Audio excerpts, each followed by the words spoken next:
Are you looking for a fun way to win up to 25 times your money this football and basketball season? Test your skills on Prize Picks, the most exciting way to play daily fantasy sports. Just select two or more players, pick more or less on their projections for a wide variety of stats, and place your entry. It's as easy as that. If you have the skills, you can turn $10 into $250 with just a few taps. Easy gameplay, quick withdrawals, and injury insurance on your picks are what makes Prize Picks the #1 daily fantasy sports app. Ready to test your skills? Join the PrizePicks community of more than 7 million players who have already signed up. Right now, PrizePicks will match your first deposit up to $100. Just visit prizepicks.com/bluewire and use code BLUEWIRE. That's code BLUEWIRE at prizepicks.com/bluewire for a first deposit match of up to $100. PrizePicks, daily fantasy sports made easy.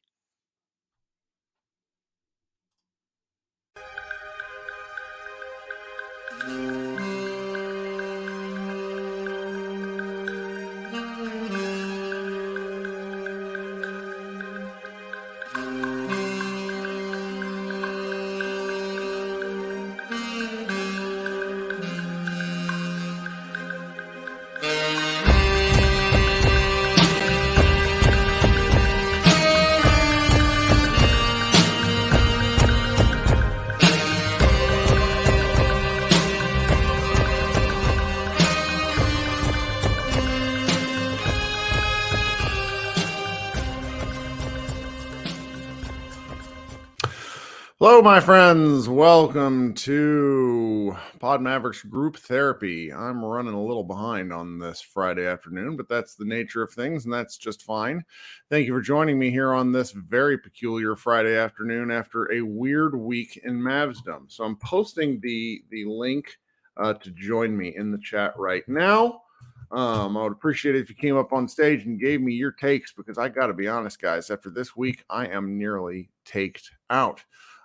It's been a fun week. You know, anything that starts with LeBron James is a heck of a lot of fun for the sheer sake of content. But I think we kind of knew by lunchtime it was all pretty silly, and that's just sort of the nature of things. But it's still nice. It's interesting to consider like ramifications and what this sort of stuff means. Is, you know, I'm sure you've heard on plenty of other podcasts, players often talk about joining up. It's been fairly common since the 2008 Olympics. Jeff makes a good point.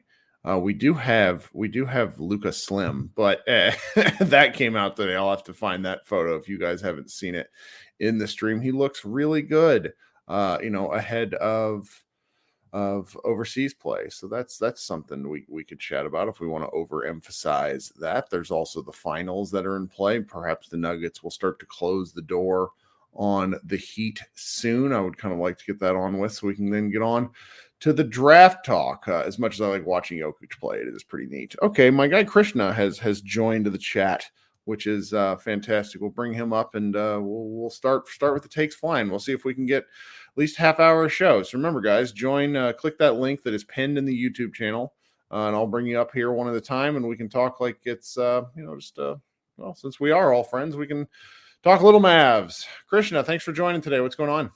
Kirk, how are you? Okay. Kind of just a weird week all around, but I'm here.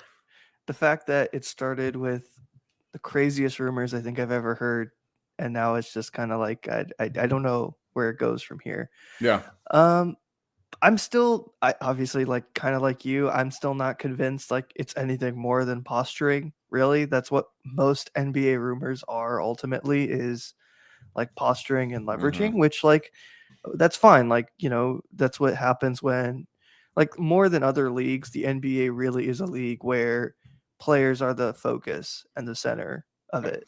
And I think that's ultimately what comes with it. I'm not saying it's a good or a bad thing. I'm just saying that's like what it is. And ultimately it's not realistic. You know, you've talked about it the whole offseason. Like the CBA is just going to virtually make it impossible. If not, it's already impossible to have players on max 3 players, first of all, even 2. I mean, my friend Dwight from the 21 going on 77 podcast said it makes even considering a third contract for a guy like honestly, like Luka, it makes that not like dicey, but just so catastrophic if you do anything else wrong. It's very frustrating. Yeah, I mean, it really does. I mean, look at the Celtics. Like, arguably, the Celtics are a They've much done better everything built. right, and they They've might not done be able to keep everybody together. exactly. I mean, just having Jaylen Brown and Jason Tatum might kill their roster because, you know, those guys are going to take up such a massive part of their salary. And, you know, it's tough. Like, you've talked about it, team building is tough, but when you've gotten to the situation where everything is so, like, not even 50-50, it's like you have to nail these decisions or you're just putting yourself into a bigger hole. It's like there's no winning. And so I get like why it happened. I'm just not really banking on it. Like you said, I'm more interested in the draft. I think it's always interesting with these big talent drafts where like the top seems very solidified and yet the rest of it isn't. Like this feels very 2018 reminiscent to me where you know, like Brunson fell. Like ultimately, like I don't know why Brunson was a second round pick. You would have thought he would have been I a mean, it's because mid to people lose their minds. They lose yeah. their minds. I mean, there has been a consensus top 9 in this draft for the better part of 6 months. Bilal is going to sneak in. Cason Wallace could sneak in. And that's not to crack, you know, on any of either of those guys. Like I like both of them. I'd be thrilled with either of them. My friend Mavs Draft Richard Statement is in the chat. Wait, hi, Richard. How are you? But it's so wild to see. It's like the more it feels like, and this happens in all sports. Football is particularly bad about this, where it's like the more time you have to stare at an idea, the more time you have to overthink it. I don't get it. I really don't. I mean, for sure. I always think about like for as much Cowboys fans like to clown on Dak. Like I think about that 2016 draft where they tried to draft. Trying to remember who it was. I know Connor Cook was one of them, and then it was the Memphis guy. I can never remember his name.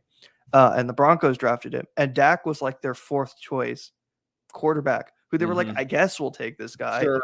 And it's like that happens all the time where teams are like so hyped about one prospect that like they take some other ones. And it's not to say it doesn't work out at times. Like it's worked out for teams like you think about Halliburton, like Halliburton dropping, and I think it was 2019, right? Like it just happens. Like Shea. It's weird to think that Shea in 2018. I mean, if I'm a Kentucky guard, I'm coming out and being like, "Have you seen what all the other Kentucky guards have done?"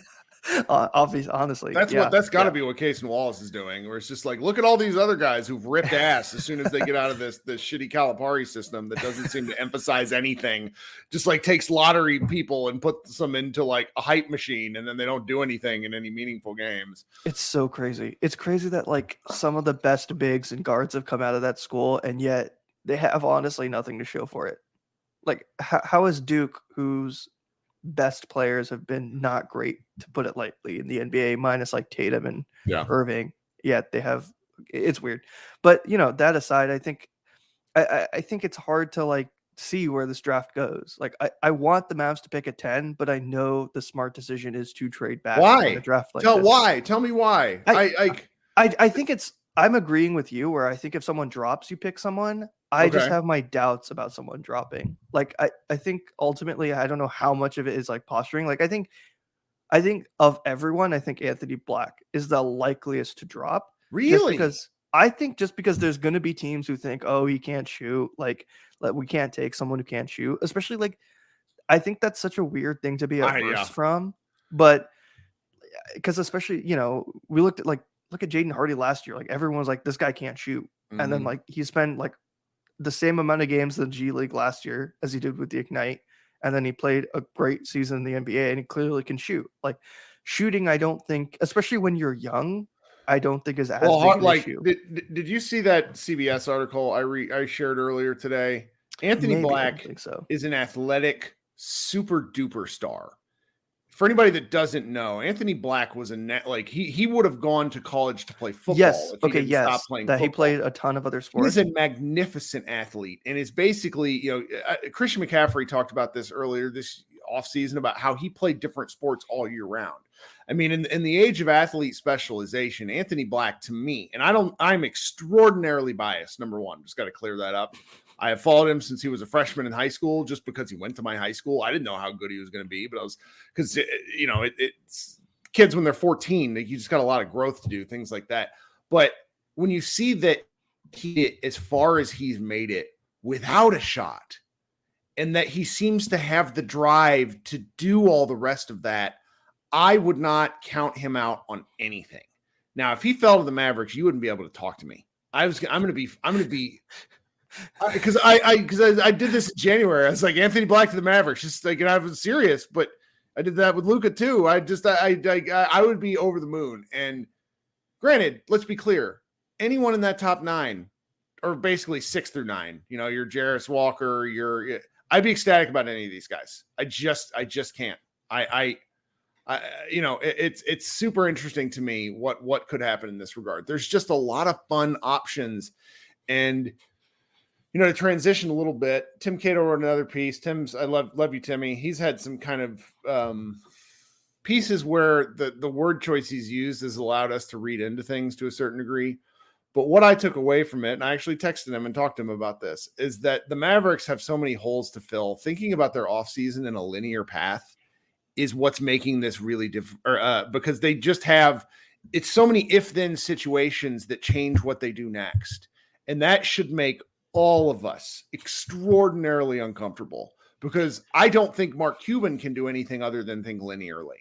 I don't think you can do the Doctor Strange in the multiverse, act of we're going to fill these holes. I just don't think the Mavericks can do it. I mean, maybe it's me being negative. What do you think? No, I mean, there's no history that indicates they can or that they will, right? Like, some of the best decisions the Mavericks have made have seemingly been just mistakes, like that it's just a thing that's happened.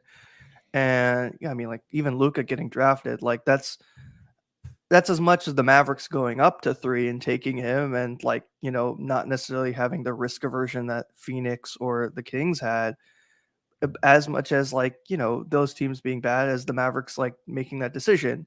And it's been that way the whole time, but the rest of the roster is like indicators of that. Like, Maxi Kleba and Dorian Finney-Smith being more than serviceable players is kind of luck on some level. Like, and it's not like the Heat, right? Where the Heat get Caleb Martin, Gabe Vincent, like Max, just like guys who are just undrafted. But you do it over time, it becomes less of a luck and becomes more of a pattern. And the thing is, the Mavericks have relied way more on luck than a pattern of consistency. And they just don't have that pattern. This idea that they can get players who are low value and then seemingly turn them into something more.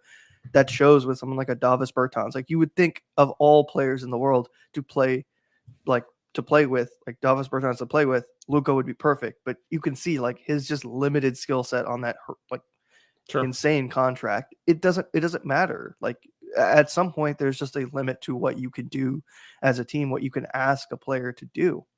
Yeah, I mean, of course, like that's always the truth. I don't understand I just don't understand the 10, and like, if it's, which I don't think Tim has reported it like this, but if it's like, hey, we want to trade 10 just to get off Davis, like, don't, like, that's not worth it for that. Trade Luka if that's the case. Like, just go ahead and get that shit over with. But I don't think they're going to do that. I really don't. I cannot be that pessimistic yet.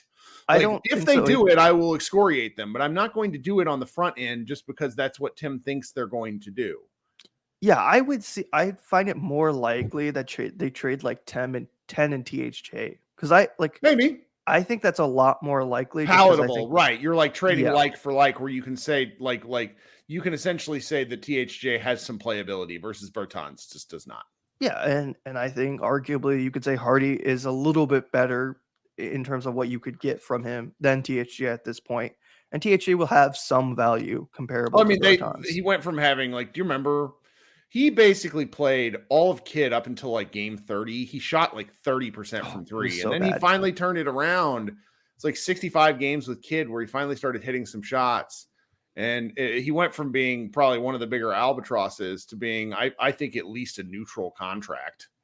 Yeah, I think so. I don't think that's like a doubt. I think it's interesting to see. Like, I've liked Lively, but I don't think Lively's the pick at 10. Like, I think if you're going to pick at 10, agree. You want one of those guys who are going to drop. Well, that's the trade back option where like Josh McSwain in the chat is he's been losing his mind every show we've had where he's like, they cannot pick Lively. I don't think they would pick Lively at 10. I don't think so either. I think Lively is like, he reminds me a little bit of like like the Duren conversation where like Duren rose up a little bit towards the end just because of like his athletic ability. Well, But Duren's I like a think, terrifying monster and has like real but Duren, playability. I think the difference is Duren is younger, Sure. and Duren just like as an athlete is like insane, which is like not comparable. I don't have any strong, like, I don't hate any particular player. I do lose my mind where it's like what we do is we, like Bilal, Ryan Parker in the chat asked for Bilal thoughts. I don't have any other than to say that when my guest came on Tuesday, Barlow, said that he saw that guy improve more in 18 months than just about anybody he's seen in 10 years of doing this. Improvement relative to what? I don't know, but those sorts of statements from drafts matter, or from draft experts matter to me. And it's like, well, what's a guy's ceiling? And I don't know, but I think that with what the Mavericks have in terms of options, I feel pretty good about where they could go. And I'm more interested in rooting for a rookie contract guy than I am. And, we had somebody in the chat earlier say, anybody you can get at 10 is better than any veteran you can get for trading 10 plus Bertans. That's 100% accurate.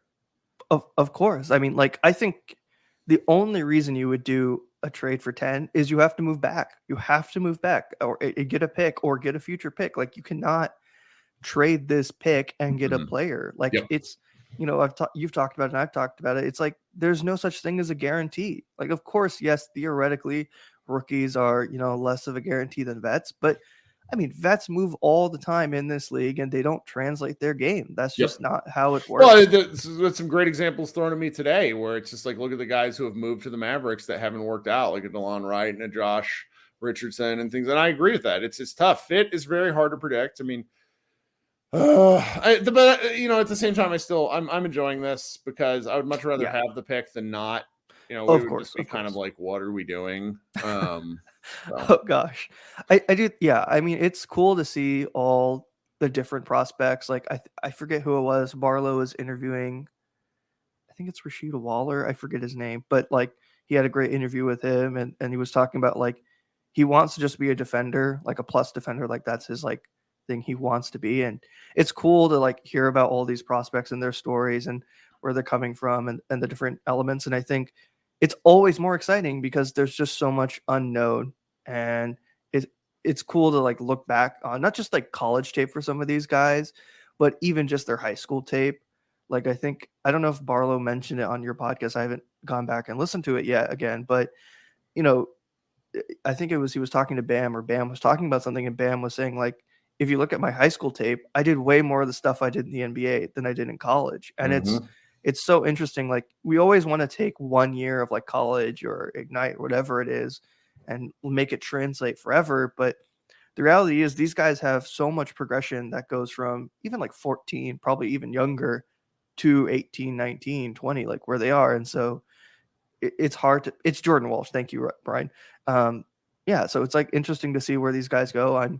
It's just a waiting game for me. Like I can't get too speculative at this point. Like you said, we're probably not going to get like a pre-draft trade because I'd be able to frown upon it, and the Mavs are already kind of like in a bad spot with the NBA. So it's just a wait and see game for me. I'm not going to get too worked up about it. Just interesting to see all these prospects. Yeah. Yeah. Thank you so much for getting us started. Yeah, no worries. All right. Talk soon. Thank you. We're driven by the search for better. But when it comes to hiring, the best way to search for a candidate isn't to search at all. Don't search, match with Indeed. If you need to hire, you need Indeed. Indeed is your matching and hiring platform with over 350 million global monthly visitors, according to Indeed data, and a matching engine that helps you find quality candidates fast. Ditch the busy work. Use Indeed for scheduling, screening, and messaging so you can connect with candidates faster. And Indeed doesn't just help you hire faster. 93% of employers agree Indeed delivers the highest quality matches compared to other job sites, according to a recent Indeed survey. One of the things I love about Indeed is it makes hiring all in one place so easy and streamlined so I can spend more time on the rest of my business. Leveraging over 140 million qualifications and preferences every day, Indeed's matching engine is constantly learning from your preferences. So the more you use Indeed, the better it gets. Join more than 3.5 million businesses worldwide that use Indeed to hire great talent fast. And listeners of this show will get a $75 sponsored job credit to get your jobs more visibility at Indeed.com/Blue Wire. Just go to Indeed.com/Blue Wire right now and support our show by saying you heard about Indeed on this podcast. Indeed.com/Blue Wire. Terms and conditions apply. Need to hire? You need Indeed. Okay, coming up next is Brian. Before we bring Brian up on stage, if you could do me a favor, go ahead and hit the like button. Go ahead and hit the subscribe button as well if you want to join us with these regular talks. I hope next week, Mavs draft, Richard, who was in the comments earlier, is going to be joining me on Thursday night. I'll probably record again on Tuesday with Josh. We'll figure out something to talk about. And then I'll do one of these Friday. For those of you who pay attention when I do put this sort of stuff out, I'm an idiot and scheduled a vacation the week of the draft, so I will not be around. But coming up first is Brian, and then Tyron joined us there. I see him down, so we'll get to Tyron after Brian. Welcome to the show, Brian. My man, glad to be back. I think I missed a week or so. I'm pretty sure I missed last Friday. You know, it's like that scene out of Office Space where he's like, I wouldn't say I've been missing it. It's okay, you know, there's nothing to talk about. We're just spinning our wheels at this point anyhow. I don't know. That was an interesting conversation that was happening earlier today. I think it was you, Logan, and maybe a couple other people who were talking about Anthony Black and his potential fit like in Dallas, and you know, the Luka lensing that people tend to do now about how they look at how they evaluate players if they're going to potentially. It's a fair argument. I mean, it's a really interesting thing to talk about because we all love these prospects, but how they fit with Luka is really the thing that matters. Well, here's the thing. I think it matters, but I don't think it matters as much as the way people emphasize it. Like, I think that there are things that Anthony Black is going to bring to the table. Obviously, him not being able to shoot, at least initially, would be a problem. But how good he is defensively, how good he is like a secondary, tertiary playmaker, like a second side pick and roll creator. Or he whatever. likes contact. Isn't He's there? A big guy. Yeah, amazing slasher. Like with zero spacing at Arkansas, would immediately make everyone else on the team better moving off ball. Like things that Josh had success at when Kyrie came back before Luka got back, where he was moving off ball, where Jaden was moving off ball, and he was. Like that little V cut that he did from the wing, just simple things like that, where he got back to a wide open 3-point shot. I was like, that's something that I haven't seen him do all year. I didn't even know he could do this. Yep. And it's just there's so many ways he can help that team, and that he can force Luka to have to evolve himself, where he can actually become a catch and shoot player. Right. Where the spacing Dallas provides. And I do understand where some people say it's just like, look, man, it doesn't matter. We just have some guys who can't shoot. But I will use Dorian as the example over and over again. Dorian shot a lot better when Luka gets him open shots. But I'll tell you what, when Dorian started to get guys on him, he also got better at driving to the rim. Black is a good example of somebody who can already do that. Logan Thompson, a Mavs Moneyball contributor, just noted in our Slack that it's interesting. I reminded him that Black was basically a college rank. He was a nationally ranked wide receiver until he committed to basketball. Yeah, I didn't know that. Because I mean, I was following our football team, and it's like Anthony Black. He was a jump ball expert. 'Cause he's 6'4", 6'5" back then, and would come down at these big passes. And Logan said something in our Slack to the effect of he plays basketball like a football player as he's attacking the rim, where he does not care about that contact going to the rim. So yeah, sorry, my boss just texted me. Oh no, you're good. But no, I get it. Like, I just feel, because honestly, I'm in a better place now. Like how you said that you kind of rude the fact that we have all this time to and haw about who they're going to pick or what they're going to do with the pick. Honestly, I've kind of appreciated it because I'm not that big of a college basketball fan. So this has given me a lot of time to really brush up on who's going to be there in our range. And I've talked myself into and out of and back into successfully at least 11 players that we could take at 10. I love it. I'm at a point where I'm at peace. If we take Anthony Black, there are ways that we can make that work, and that will be amazing. Asar Thompson, Cason Wallace. Hell, I've talked myself even depending on what they do with Tim and the 2027 pick afterwards. Like if they use that to go get a big or whatever. If they take Grady Dick, like I can find ways to be fine with that too. Yeah. I wouldn't, love it, but there are ways I can be fine with that. Even like you said, a trade back for Lively or whatever. I'm ready to be hurt again.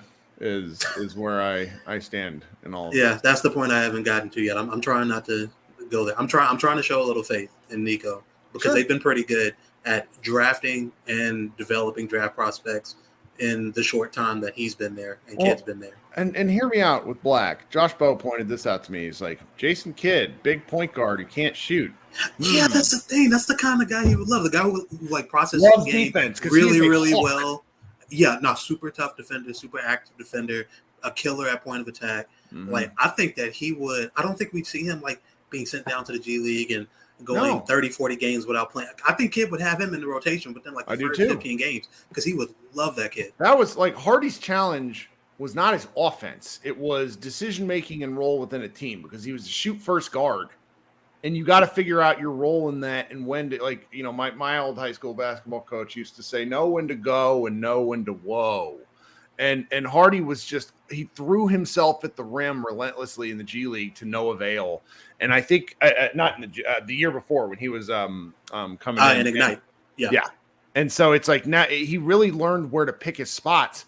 I don't think Black would have to do that. I don't think any of these guys in that area would have to do that. No, Kirk, he's like you said, he was a high point, like a what's the word I look for? Like a red zone target wide receiver, like in high school. He would basically just be a really, really, really smart, like off. If you don't think he could make himself a good off ball cutter in I don't know what, like training camp and then a couple of weeks into the season playing off of Luka, playing off of Kyrie Irving with all of that spacing that he didn't have in college and just be able to catch lob passes in traffic and like go finish around the rim or be a good slasher.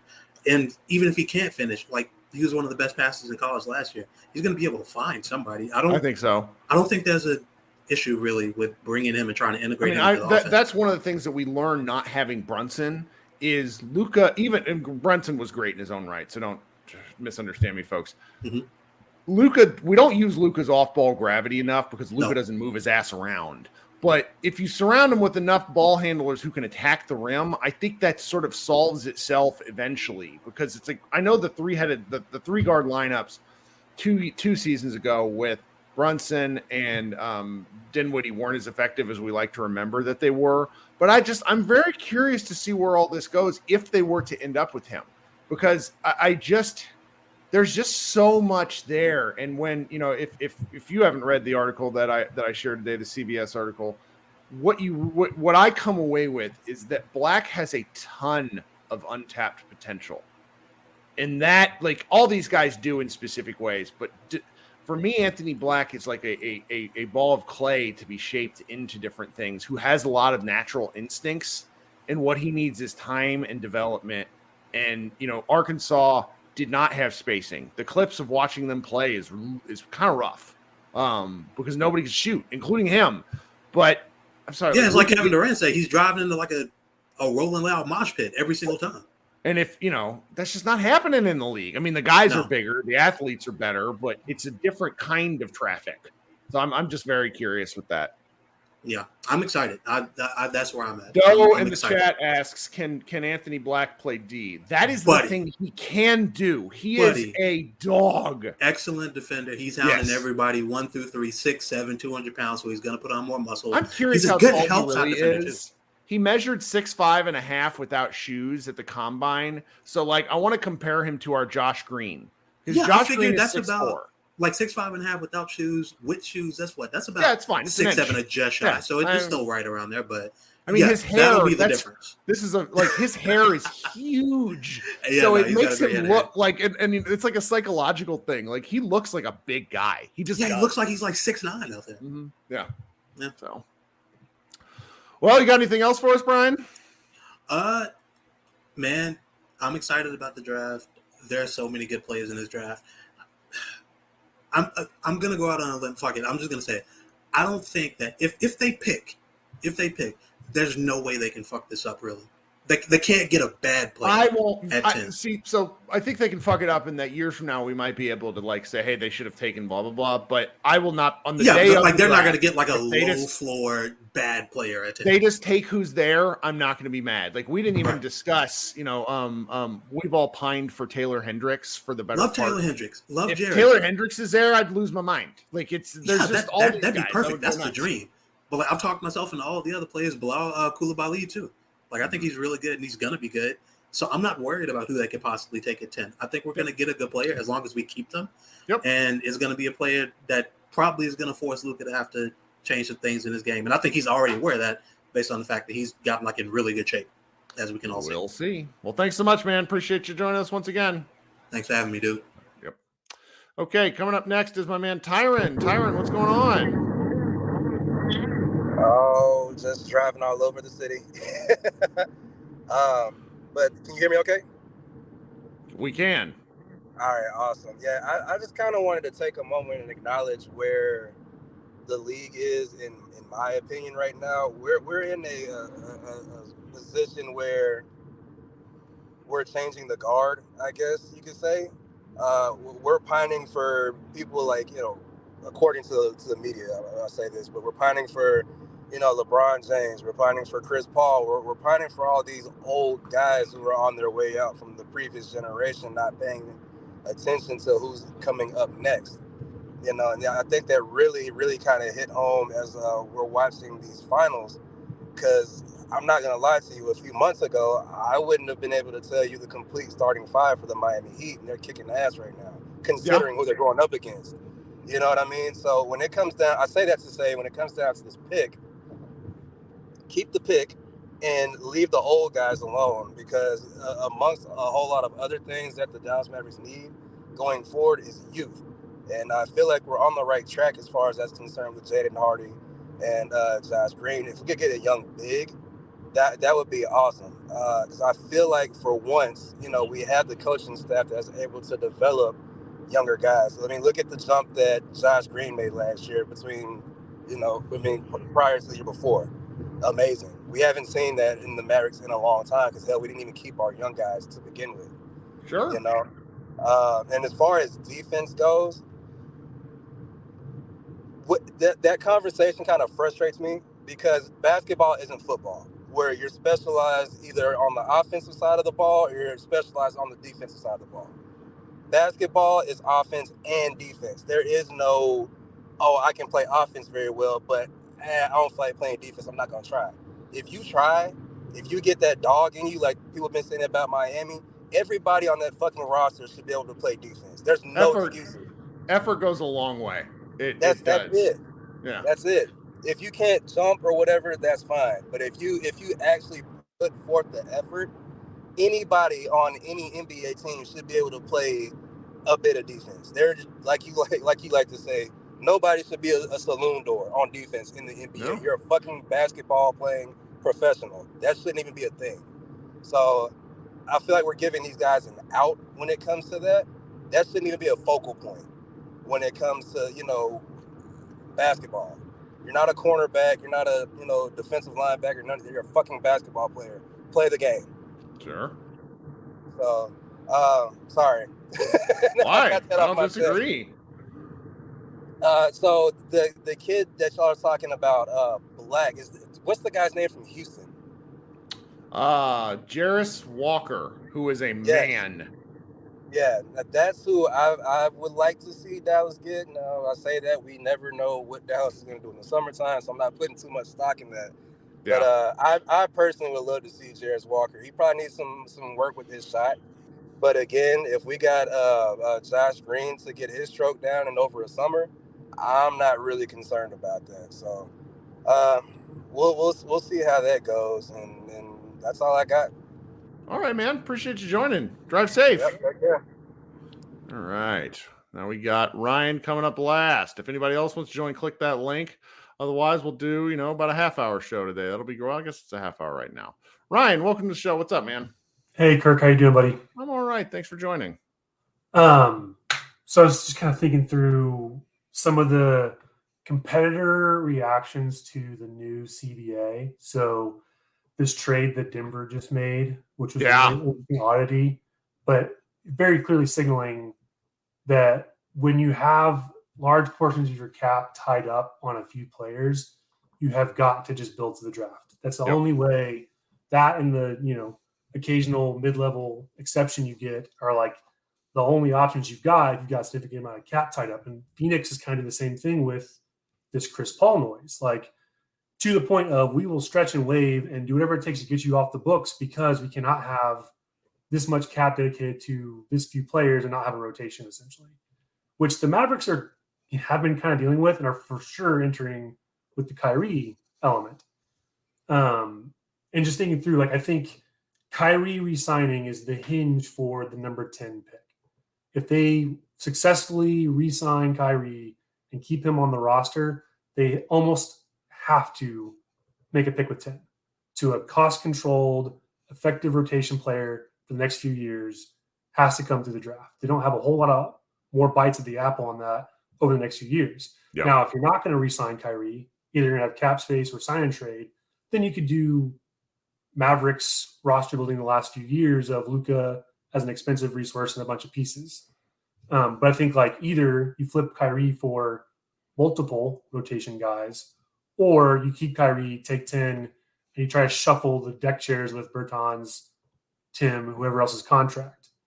And that, I mean, those are limited options, but attaching 10, going back in this draft or getting out of this draft with how good it is, it's almost malpractice.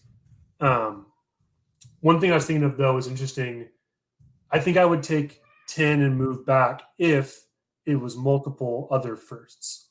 So there's two interesting options there. Indiana's got 2 late-round firsts this year, and I think Utah. So you could say Utah or Indiana, if you want to move up to 10 and grab an Anthony Black or whoever, we'll take 2 of your first rounds and some other, potential rotation piece and then get more bites that way. That might be an interesting Nico play, but otherwise I think 10 has to come this year. Yeah, I mean, so Utah picks 9, Indiana picks 7 ahead of us. So it's like, would they be willing to do something to move ahead like that? But for me, well, Utah's got 16 and 28, and Indiana also has 26 and 29. So you could say there's some late round guys would that it be really worth like it? Yeah, would it too? I don't know, because they, the team building element of this that you were talking about a second ago is pretty important, because I have been specifically bitching about the Mavericks related stuff, but it really does, like, the CBA really does kick like half the teams in the league in the knees. Like, it's going to be real ugly for a while until it sorts itself out. That's why the whole like Luka, Kyrie, and then try to go get DeAndre Ayton is dumb. Like, you cannot have 3 guys with 30 million plus contracts on the team. Like, no longer feasible in the CBA. You have to have 2 big money guys, ideally, and then a rest of pieces. Yeah. Which, by the way, the fact that the players union allowed that to happen is insane. I don't understand. Really high value contracts, a bunch of dirt contracts, and nothing in between. It's the second time in a row I've not understood what the NBA Players Association was doing. For those who don't remember, they went ahead without a concept called cap smoothing before the 2016. Is that right? The 2016 like CBA ratification, which resulted in there being that huge cap spike, which is how Kevin Durant got out there, because there's a 1-year cap spike. And this time, like, this seems to really cut off guys like your Tim Hardaway's of the world are no longer getting 4-year, $80 million contracts. Like, that just doesn't happen. It eats up too much cap. I'm really shocked that this happened. I know that the salary cap will grow, but there are such penalties for going over the salary cap and approaching those 2 aprons that it's going to discourage movement, which I wonder if that was intentional. I think part of the intent was to really curb superstar movement and like the demands away from contract stuff.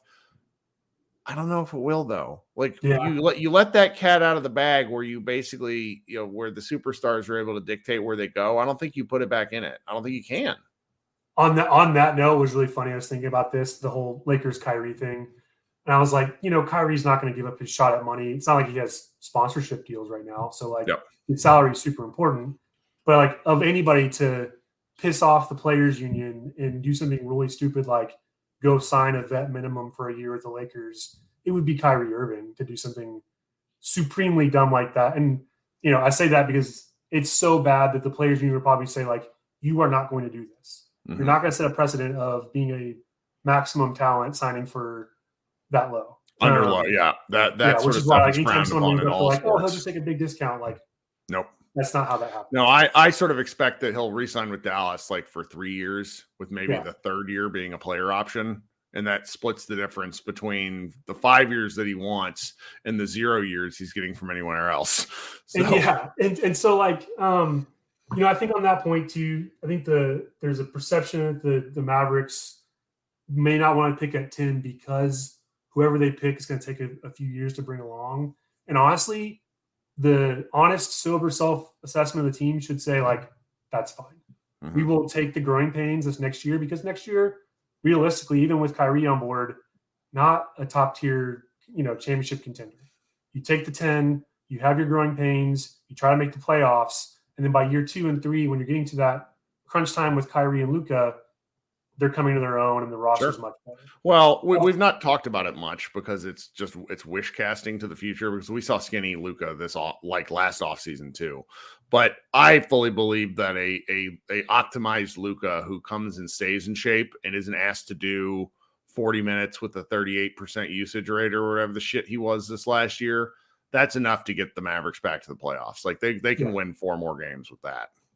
One other interesting element too that I think gets overlooked because everyone thinks about the next pick conveying. That means that 24 or 25, the Mavericks have another first rounder. Yeah, we can't trade it, but that asset exists in the future. Yes. You take 10 this year, and the only reason why I brought Bilal in the chat earlier was he's 18. Yep. Josh Green's he's very young. Right. Luka's young. Yeah, Bilal's 18, and it's like he's a 3-and-D that just came into his own. More projectable growth there. Versus maybe some of the older guys in the draft.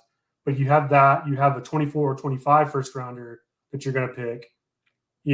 Potentially you trade the 27 or not. The 29 is gone. You can't trade the 28. The 28's there. But, like, there is a path to sustainable roster building ahead. The rules of the league basically protected the Mavericks from blowing it up worse than they have. Yeah. But, like, trading 10 out with Bertans just to get, another rotation piece that may or may not work or whatever, like, just take your lumps and grow as a young roster, actually be a young roster versus just saying you are. And then by the time it's Luka's next extension, you've hopefully grown enough and done enough that he wants to stick around and hit his championship window on his next contract. Anyway, that's all I had, just longer term thinking about the roster. All right, man. Appreciate you. Thanks for coming up. Thanks. All right. Let's go to my guy, Brandon. Haven't seen him in a couple of weeks. Brandon, how you doing, friend? What's up? I'm doing well, Kirk. I'm doing well. Long time no talk. Thanks for joining. Yeah, sorry I wasn't able to get to you the last show. I started getting, like, my phone just blew up, and I mean I'm doing this during my work day, but it's Friday afternoons this summer. Nobody's doing anything. Nobody's doing anything. That's right. They're doing nothing. Yeah. Yeah. Man, I was just listening to the last dude and made me think about right now is the best time to try to build young talent because it seems like the I guess the quote unquote superstars are pretty much 30 and older, and you have few that are 29 and younger. Jokic, Donovan, Luka, and a couple more guys are younger than 29 and younger. But the Hardens and the Durants and the people that's selling the tickets, they're a lot older, and in a couple of years, who knows how health is going to hold up on them guys. So I think right now, kind of building for the future would be the best bet.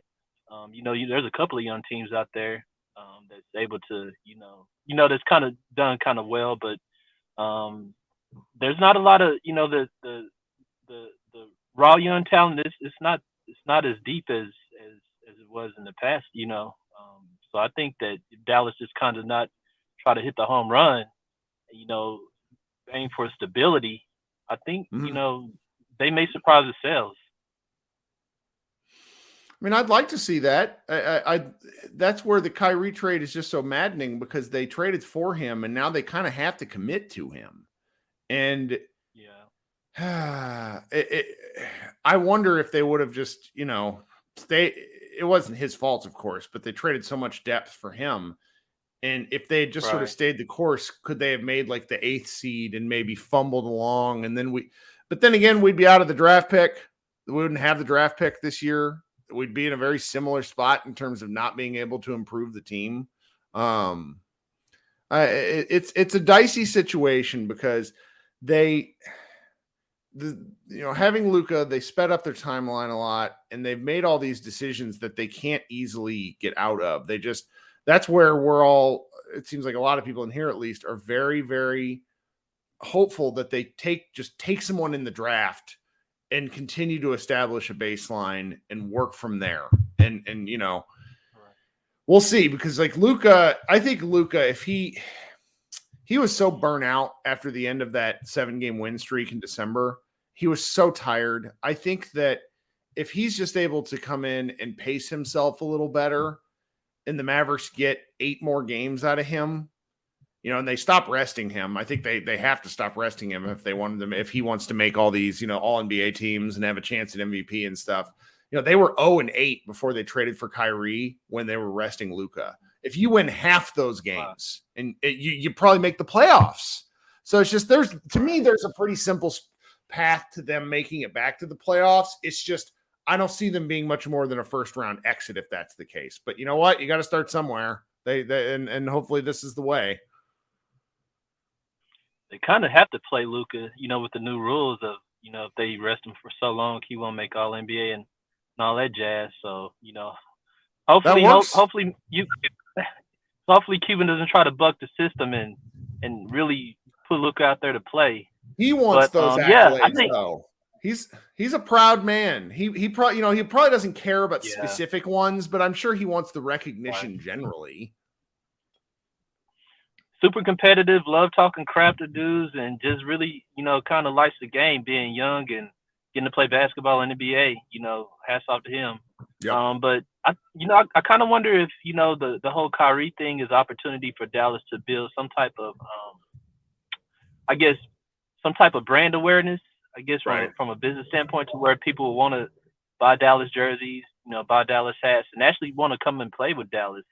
I didn't see a lot of people, and I don't know, a lot of people that really just said, yeah, I want to come and play with Luka. But from what I've heard before, and this is just me hearing as a fan, that, guys really like Kyrie, and, I'm kind of curious if players would really want to come and play with Kyrie. I don't think they really take into consideration, the perception, the general perception of him, in context to the media, but, in terms of how players speak on him, how highly they regard him, kind of if it's an opportunity for Dallas to really, do something they haven't done before, actually, attract people to come in.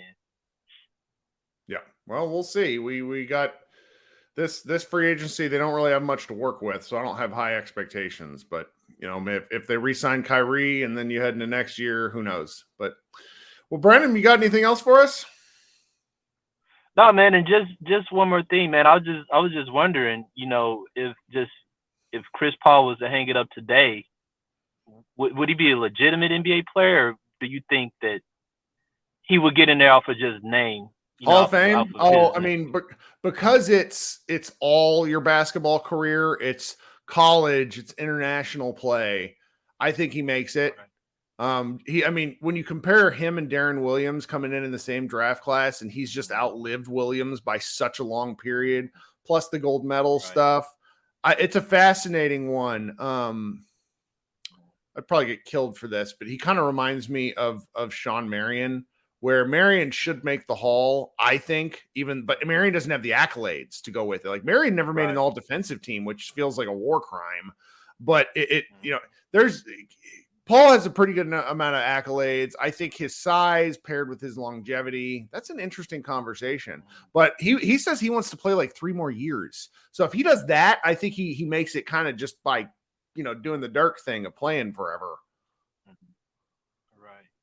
And it's kind of hard, to compare smaller point guards like him, because some of them stand out, like John Stockton. You can compare longevity, but as for like assist wise, it's not really comparable. I don't know, maybe like a Kevin Johnson. Yeah. I mean, Johnson's a fun man. He was a fun point guard. Goodness. Yeah, he would dunk on you in a minute. Mm-hmm. And then and just one more thing, Kirk, and I was just wondering, like, do you think that there's a legitimate, just like not off of just name, but do you think there's a legitimate big 3 in the NBA right now? Because I think if you look at the names, you could say it, but as for talent wise, it's kind of hard to say that these are legitimate 3, 3-headed monsters. That Jokic, Murray, and whoever's playing good for the Nuggets that night. That's the big 3. Yeah. That'd be my Yeah. take. So, well, thanks so much, man. We'll talk soon. Thanks so much, Kurt. See you later. Bye. All right, we got one more caller, our man Hyperion calling in, and then I'm going to have to get back to work. Hyperion, what's up? How you doing tonight?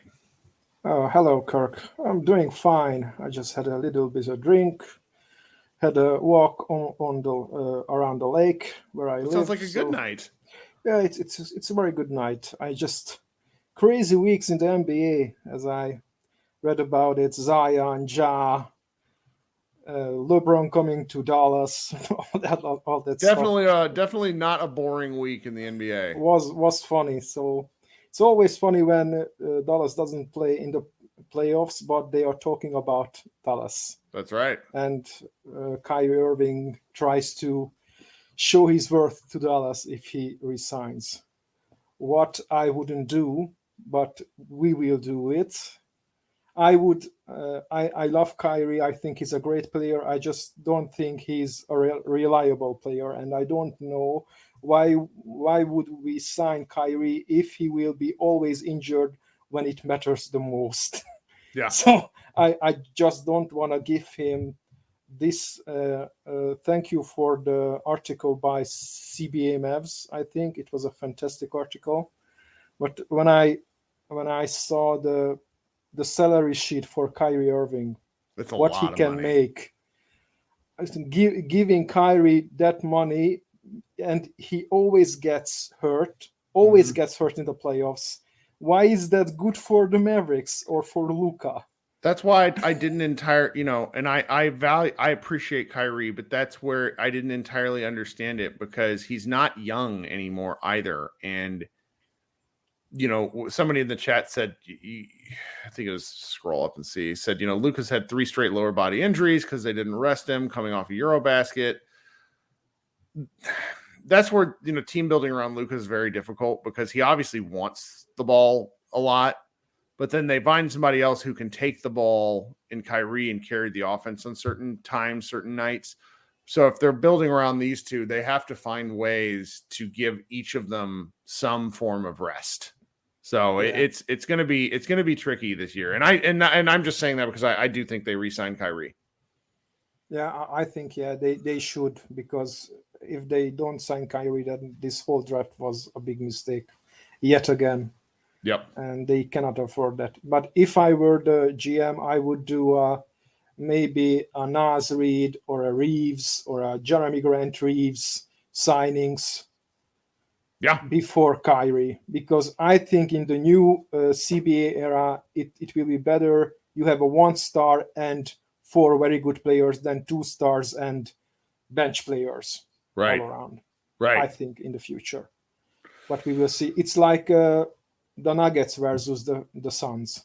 Yes. Nuggets had the better high-end talent, but Phoenix had the better high-end talent, but the Nuggets had the better all-around team and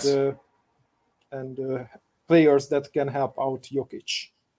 So I don't know. It will be very hard for the Mavs to build a team.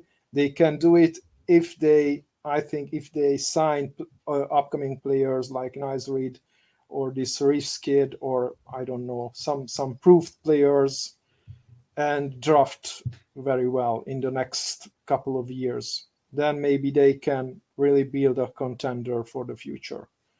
But I hope so. If Kyrie stays, it will be very hard. Okay, I will stop talking because I see you're that great. too. No, my boss key will not leave me alone. I'm just like, hey, I'm finishing up a call, which is the truth. I am finishing up a call. I'm talking to you. yeah. I know. My boss always called me on Saturdays. Oh no! Afternoons. How are you doing? It's like, well, it'd be better if I wasn't talking to you. I don't know why. Right? Yeah. There are some bosses that they do that. That's right. Well, we'll see what they do with team building. I mean, so it's like we got draft on the 24th, so the Thursday, and then free agency kicks off June 30th midday. And that's when, like, you can't officially sign contracts, I don't think, until like a week later, but we'll know how things are going for the Mavericks with all that relatively quickly. I know Kyrie said that he was going to play it out, but I think he signs fast. So we'll know, and then we can have more things to talk about during the summer as we wait out Eurobasket, which is 77 days away. So That will be fun. That will be fun. I'll look forward to hearing from you guys in I the just air. don't understand how is that only Jason Kidd has job security in this NBA. I know. Well, man, thanks for closing us out. I hope to talk to you next week. Okay, all the best to you. Thank you, all the work. Yep. Bye-bye. Appreciate it. All right, guys, great show. Thanks so much. We will be back on Tuesday with Josh and myself, probably. I am talking to Mavs Draft on Thursday. I will have that scheduled. So be looking in the YouTube stream. You can go ahead and hit the bell button once you've subscribed, and it will go ahead and lock you in and notify you whenever we go live on your computer or on your phone. Thanks for hanging out. You guys have been great, and we will talk next week. Go Mavs.